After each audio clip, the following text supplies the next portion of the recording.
It's 5 years since the UK officially sent its letter to Brussels to begin the process of leaving the EU. So during that long process, what's been the impact on health and care? Have the concerns we've heard so much about of Brexit's impact on the NHS come to pass? Or did the NHS and social care actually come through the Brexit process all right? Top of the list of worries that we heard about from people in the NHS for our research into Brexit has always been staffing, and there's good reason for that. Around the time of the EU referendum, a flow of thousands of nurses from the EU fell to almost nothing. And that's a big concern because the UK was relying on them to plug a really chronic workforce shortage. But the graph also shows that the UK switched to bringing nurses from non-EU countries here. Very large numbers of nurses came. Of course, this can create ethical problems when those nurses come from poorer countries.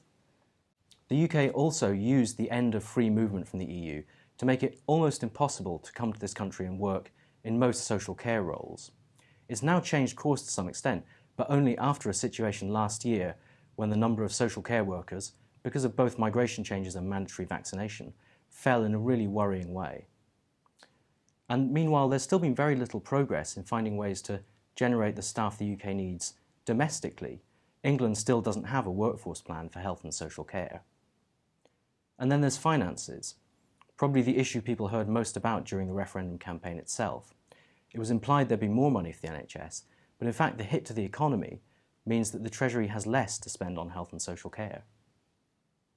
However, problems with medicine shortages, which many people feared, didn't come to pass because the UK negotiated a trade deal with the EU.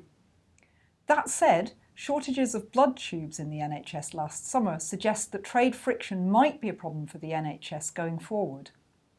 Northern Ireland is especially exposed to problems with medicine supply.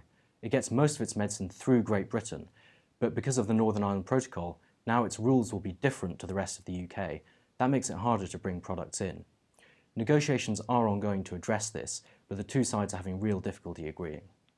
The pandemic makes it very difficult to measure Brexit effects on the NHS and social care. Overall, it looks like Brexit has exacerbated some chronic issues for the NHS, although policy changes have averted the very worst effects of Brexit on the NHS and social care.